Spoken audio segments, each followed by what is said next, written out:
Just got this in. It's the HobbyMate Speed H6 Smart Charger. Now, this is an under $100 battery charger, packed full of every feature you could need, plus some unique functions that you don't normally see in a package like this.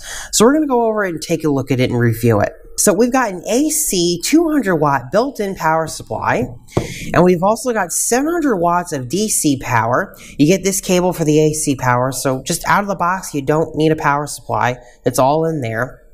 Now, there's an XT60 connector on the back for your DC input and an XT60 connector for your output. It takes up to 6 cell batteries as well for the charging and regenerative discharging. And we've also got a 5 volt, 2.1 amp USB port for charging your phone, your GoPro cameras, whatever you need out of USB. So the first unique feature in this package is the regenerative discharging rather. So most chargers, when they discharge your batteries, they convert the energy into heat, which just gets released or vented outside the charger. It's really not very efficient or even good for the unit to take in all that heat internally. And, well, it just ends up being a waste of energy, especially if you've got somewhere else that you can put it. So instead of wasting the energy into heat, you could take another battery and put it back in. So I'm going to show you how this works. All right, so now I've got one here at the input and one here at the output. Now, before we regeneratively charge, we have to change something in system settings. To get to that, we hold that down, and then we go to system parameters, and then here's where you can actually find a specific setting for this kind of charging. Now, you can leave all this alone, except you need to change the max voltage. This should match the voltage of the battery at your DC input side, because you're going to be taking energy from this one and putting it into this one. So let's say you had a 4-cell battery and you're charging a 3-cell. You don't want to go above that. So for a 3-cell, I'm doing 12.4 volts. For a 4-cell, you wouldn't want to put more than 16.8 volts. Basically, the fully charged value is what you need to put there, and you make sure that's right, because you do not want to overcharge your battery. Alright, so these batteries are rated for 5C fast charge and 35C discharge. So they should be able to take what I'm about to do here. So I'm going to go to the menu. I'm going to select the task.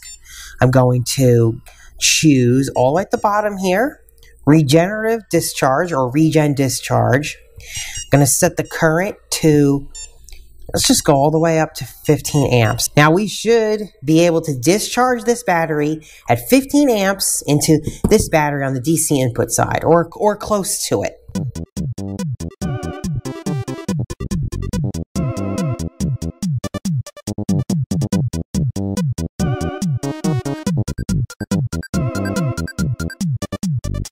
Wow, that's a fast discharge. Look at that.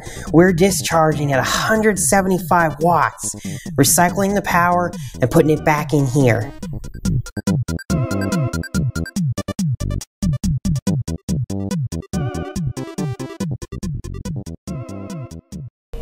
Okay, so it's only been 2 minutes and we're still discharging at nearly 200 watts, and like 500 milliampere hours have been drained out of it, maybe more. I'm not sure this is super accurate.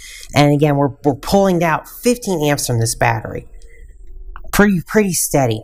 But yeah, that is how you do a regen discharge. Very, very cool. If you had a lead acid battery or something that was better for long-term storage, this is a useful feature. Or if you have a field battery that you want to, cycle a bunch of power into, that works too. And after 3 minutes, this battery is basically already discharged. We're pretty much already discharged on this battery. Alright, so I'm going to go ahead and stop this now because we're going down to 3.75 volts. It will automatically stop by itself, and it balances it throughout this process as well. This is a balanced regenerative discharge. Obviously, it's not balancing on the DC side, so that's just something to keep in mind. These batteries are kind of old, so I'm wondering if they're probably not as good anymore in terms of their capacity, but they sure can discharge quickly. All right, so you've seen the regen discharging, but let's go over the regular discharging, which it also does a better job at doing. You can get up to 30 watts of discharge just from the charger itself alone, what we were talking about, how it converts the energy into heat. So I'm just going to go ahead and hook up a 4-cell battery. Okay, so I'm going to go ahead and discharge this battery. Now it says it advertises 5 amps, but I don't think you're not going to be able to discharge this battery at 5 amps. You should be seeing around 30 watts. 34 watts. It usually tops out at about 35 watts when I've got a 4-cell battery here. That is pretty awesome to be able to discharge at up to 1.3 amps. Typically, internally, and that's our fan. It probably sounds louder in the microphone than it does in real life. Typically, you're not going to see 35 watts. You're only going to see maybe 0.6 amps, maybe 5-10 watts. You're just not going to get this kind of built-in discharge.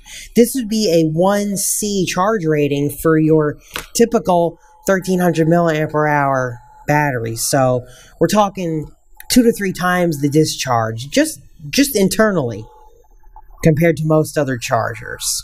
This one only goes up to 3 amps, and I guarantee on it, you're not going to get more than like 0.3, okay? This is the HobbyMate Duo, 0.03 amps. That is sad. Well, this one, the speed charger, is discharging away at 1.3 amps, 20 watts, 20 to 35 watts. I mean, it's just a no contest. So another really cool feature of this charger that you don't typically see this is that you can turn this into a full-fledged power supply, a step-up power supply. And you can do this even while AC power is plugged in. So to set that up, you're going to go to the menu, you're going to select the task, and then choose power supply. It's going to be the very first option. And here, this is where you can configure the output power. Obviously, on 200 watts of AC, you're not going to get a 700 watt output power, but you can get up to that. And then you can configure the voltage that you want. Now, this is useful or practical for a few different reasons. One reason for me is that I can actually power my soldering iron right off of this power supply here. I've got my iron here in an XT60 cable, and instead of using a battery, now I can just plug it in with a little XT60 cable. Now, the device that you connect it to will only draw what it's capable of, so even though I have the output power set to 700, it doesn't really matter. I can go ahead and press Start Task. And there we go. I can get my irons on. Things battery's full, everything's all set and ready to go. And now I've got my iron powered by my charger. If you're working extended on the bench, this is your charger. Your charger is your power supply. You can also use this to power other chargers. Now, I know you really wouldn't want to do that, but here's an example of where I would probably use it to do this. I'll show you. So I have this little charger for my 1-cell batteries, and it accepts a DC input anywhere between 9 to 15 volts. So I can go ahead and I can put this down to 12.4 volts. I can plug this in from the side. We've got 12.4 volts. And there you go. Now, instead of having to deal with any other wires or cables, I can just power this right here. I can pack one thing, one adapter, and I can get charging my little 1-cell batteries. You can see it works reliably. I'm pulling some wattage from the charger, not very much. But yeah, this thing is a full-fledged little power supply here. Great for testing on the bench, great for supplying, to some gadgets that you might have in the field, and great for your iron. You don't usually get this, so I think it's a pretty nice function to have.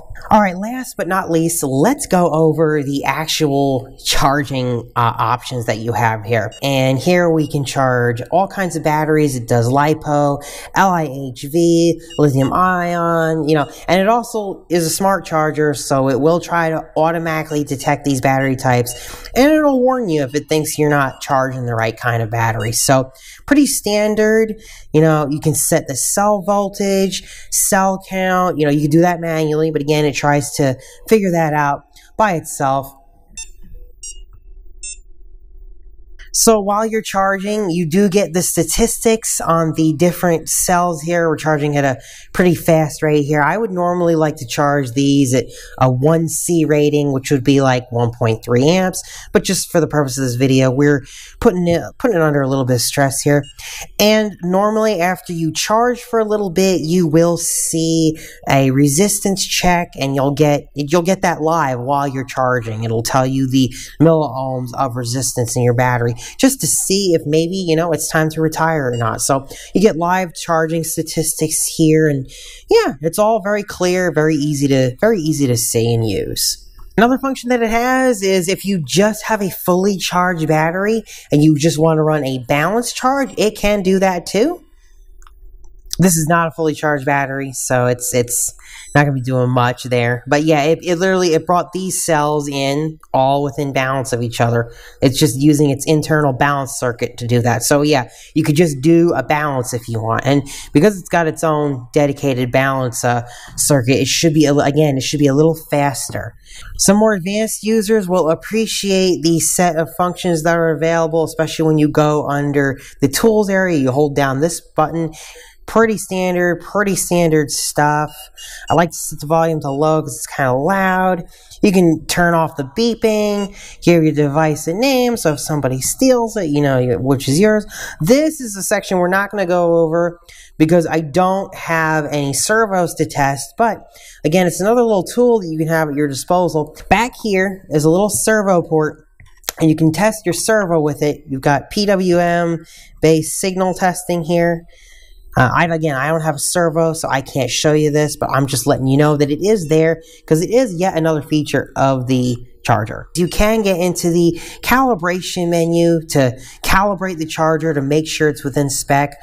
Personally, I compared this to 2 other chargers, and I found that they were really close. Mine was not out of whack or not out of calibration. If you screw everything up and you want to restore to factory default, you can do that, and then you can also do a system self-check, which I'd recommend getting it. Let it do this. If you got a problem, get a replacement.